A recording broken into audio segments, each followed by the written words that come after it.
Sabi naman ni Sarah Nakamura, take note po BBM, iba po ang sinasabi mo sa ginagawa mo. Nakita ko mismo at napakinggan ko mismo ang mga salita mo at ginagawa mo sa loob ng 3 taon. Sa totoo lang, nakakapagod ka na. With that kind of sentiment, Attorney Sal, ano kayong naiisip ng Pangulo, Attorney Sal? Wala, di ba? Ang presidente sabi niya, ang mga tao ay dismayado at disgustado at ito'y makikita sa nakakaraang halalan. So, hindi ba alam niya yun? Siya na nagsabi and by his own admission, he has a failed governance. Oh. Kaya, in a way, naniniwala siya dun sa the buck stops with the president. Kasi if you admit you failed your governance, then you're accountable for that. You're responsible for that. I don't think he believes, Attorney, so that he is accountable because as what I see, the accountability, hindi siya part doon. Like, you are accountable. These people, this agency, kayo ang accountable. I'm the president. I should be the one na magsasabi sa inyo na kayo lang accountable. Pwede ba yun, Attorney Sal? O, kaya nga sinabi ko, di ba? Kaya discuss na rin, the buck stops with the president. Hindi po pwede, hindi ka accountable. Una-una, inamin mo na nga. Pangalawa, hindi po pwedeng hindi mo alam ang nangyayari sa departamento mo at sa ibang sangay. Kasi, puro mo makakasama lahat yan eh. Ang kasaysayan ng politika dito sa ating bansa, hindi gagalaw yan nang wala kang approval. Ang hirap na, Attorney Sal. You need to have the approval of the public, no? Ay, nako. Ay, nako. Sabi ni Efren Anino Gihilde, walang ibang solusyon. Magkaisa na ang taong bayan. People power na. At saka bakit tahimik ang mga kapatirang Muslim natin dito? Yung mga nag-people power sa Indonesia, mga Muslim yun. Alam mo kahapon, speaker ako sa second day ng district convention ng Kiwanis. Yung mga tao doon, about I think 500 to 700 ang delegates eh. Lahat sila palaging tanong, Sir, kailan makakawin si Presidente Duterte? Standard ang sagot sa lahat eh. Hindi yan makakawin hanggang hindi kayo lumalabas sa kalye at sa mapayapang paraan. Manindigan kayo. Sabihin niyo sa gobyerno ibalik na nila si Presidente Duterte. Kung hindi, tatanggalin niyo sila. O yun ang gawin natin. Basta mapayapa lang, maniwala kayo. Ginawa naman natin yan. 2 pagkakataon na, EDSA 1, EDSA 2. Di ba? Presidente isa, pinalayas natin. Pangalawang presidente, ikinulong natin. Kaya-kaya eh.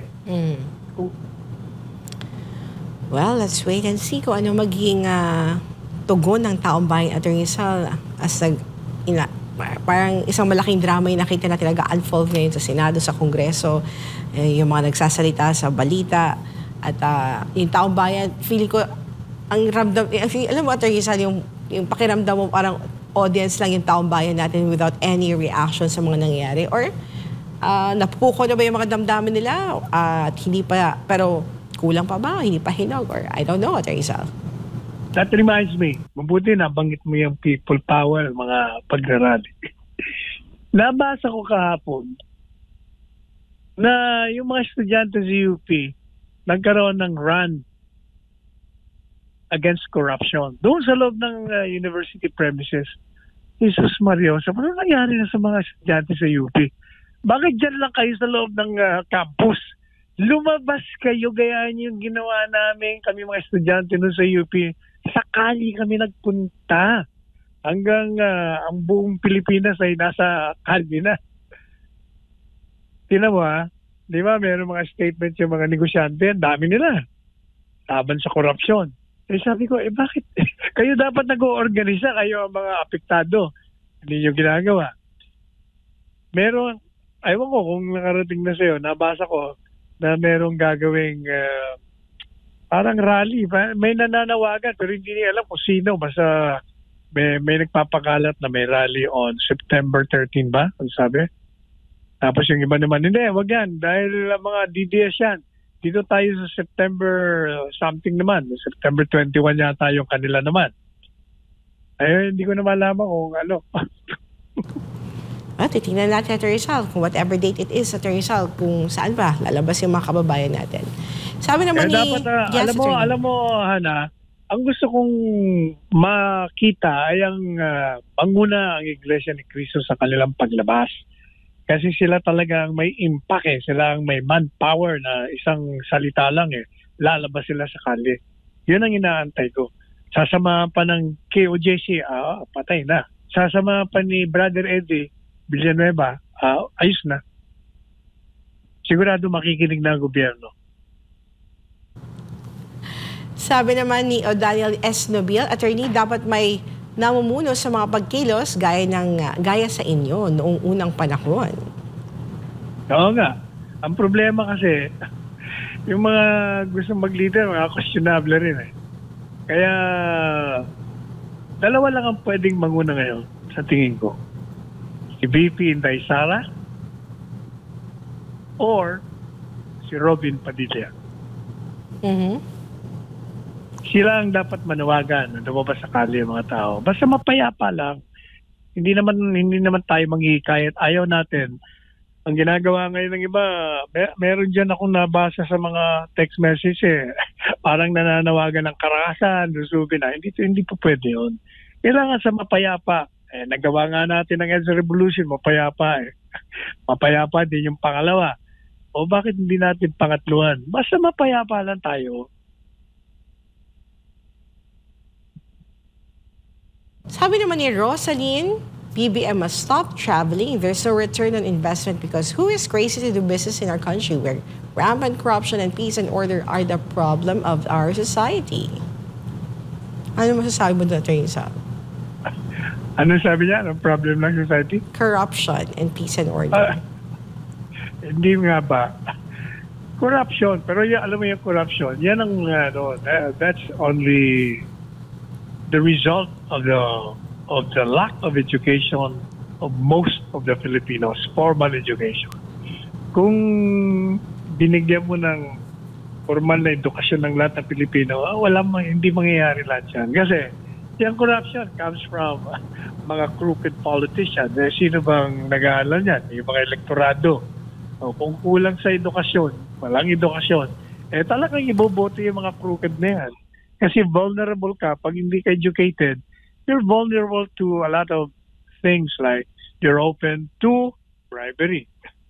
You're open to selling your votes. Madali kang bulahin. Madali kang ma-impluensya. Madali kang mapakiusapan. Pero pag edukado ka, hindi pwedeng mangyari yan. Siguradong tatanggihan mo yung mga buhaya, yung mga nagpapatawa lang, yung mga gumagamit lang ng media, yung sumikat sila sa mga kalokohan nila. Yan mawawala lahat siya kung edukado ang elektorado.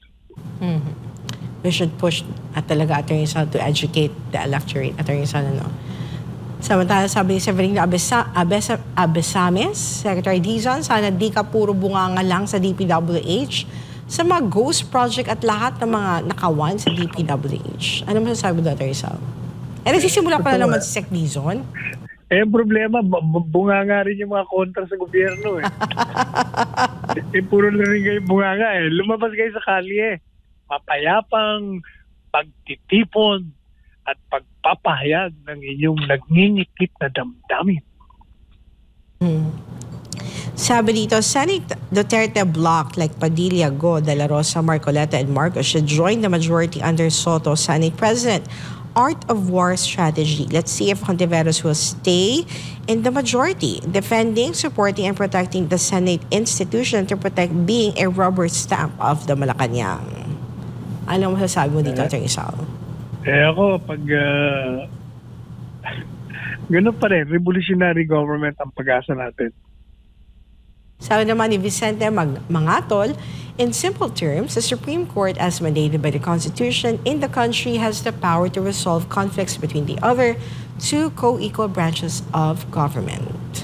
Inuulit niya lang yung sinabi ko. Televiewer talaga sila, Attorney Sal. Tingnan mo English speaking ang mga ano mo.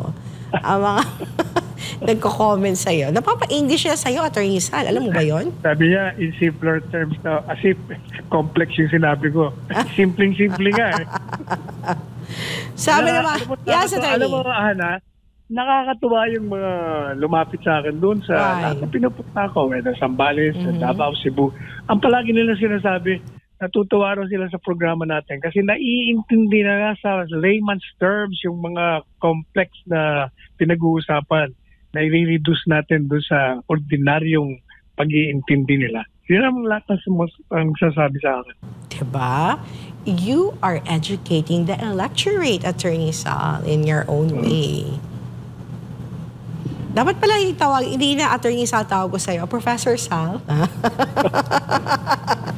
Sabi naman ni Pipi Clat, in the first place, why are they allowing and tolerating inside the Congress and Senate every sector, offices and agency from the national government, officials sa local government, even though there are lots of anomalies in the budget? Why they are tolerating, ikaw naman. Hindi mo pa alam, they are complicit. Katabot nga sila eh. Kaya alaw nila, ginagawa nila. Kamo. Thou shall not allow kasi naman, Attorney Sal. Sabi naman ni Boniface Mejorada, tumindig na kayo, mga Manilenyo. Ipunin nyo na ang tubig at ibuhos sa congressman ninyo. Attack nyo na bahay ng mga corrupt or masana ang taong bayan. Puntahan na ang Congress. One corrupt versus 100,000 taxpayers. Sugurin na sa mga bahay nila. Nakakatakot naman. Makabailende naman itong mensahe nung natin, texter natin, Attorney Sal. Gaya sinabi na, hindi pwede yung karahasan. Kailangan sa mapayapa. Mapayapa lang. Kasi nagawa na natin eh.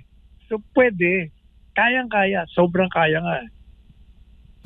Maraming salamat, Attorney Sal, for your wonderful and educational episode this morning. Ano ang mensahe ng ating profesor sa taong bayan? Paulit-ulit lang naman ang sinasabi natin. Kayo dapat na maging mapanuri sa lahat ng mga nakikita nyo. Huwag lang kayong don't be comfortable na nagpapahayag lang kayo sa text, sa social media. Maghikayat mo kayong lumabas.